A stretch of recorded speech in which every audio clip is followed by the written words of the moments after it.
జీ5 app download చేసుకుని పూర్తి ఎపిసోడ్లను ఉచితంగా చూడండి. భార్యాభర్తల మధ్య ప్రతి విషయం ఓపెన్గా ఉండాలి, నిజమే. కానీ బాధని పంచడానికి ఏ భార్య మనసు ఒప్పుకోదు, ఎందుకంటే ఆడది కాబట్టి.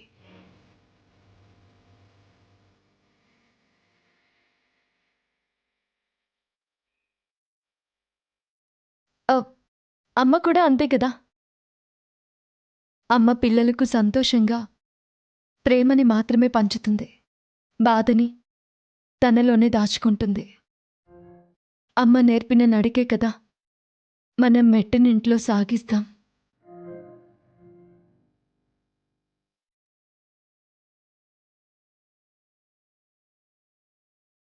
కాబట్టి అమ్మని చూసి పెరిగిన మనం అమ్మలాగే ప్రవర్తిస్తాం కదా. భర్తను ఎలా బాధ పెట్టగలం?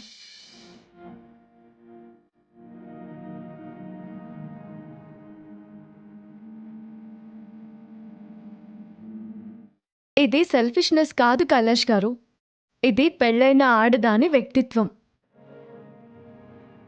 మీరు మా బాధ తీర్చాలనుకుంటారు, మేము మిమ్మల్ని బాధ పెట్టకూడదు అనుకుంటాం.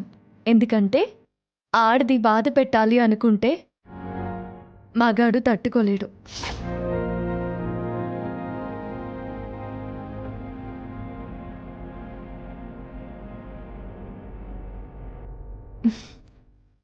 మీరు చూపించే ప్రేమ చాలండి మాకు ఏ బాధనైనా మర్చిపోగలగడానికి. ఇంకా బాధను ఎలా పంచుతాం, ఎందుకు పంచుతాం చెప్పండి?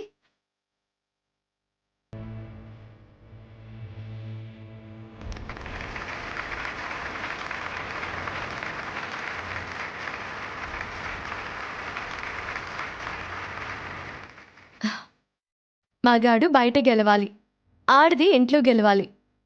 మా గెలుపు బాధని భరించడంలోనే ఉంటుంది కైలాష్ గారు, పంచడంలో కాదు. అప్పుడే కదా మీరు చూపించే ప్రేమని మేము ఆస్వాదించగలం. ఇదండి మా స్వార్థం. ఇక్కడ మాత్రం మేము సెల్ఫిష్గానే బిహేవ్ చేస్తాం. భర్తల ప్రేమ విషయంలో మేము ఖచ్చితంగా స్వార్థపరులమే.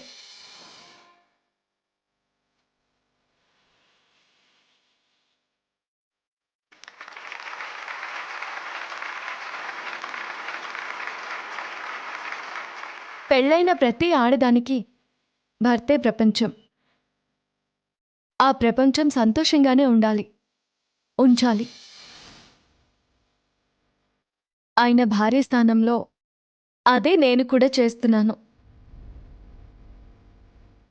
అందులోనూ మీలాంటి వాళ్ళు చూపించే అమితమైన ప్రేమని పొందాలంటే అదృష్టం ఉండాలి.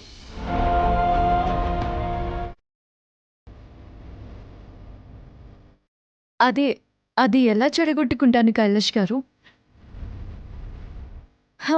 Okay, you hate me because you are loving me, so I love you Kailash గారు.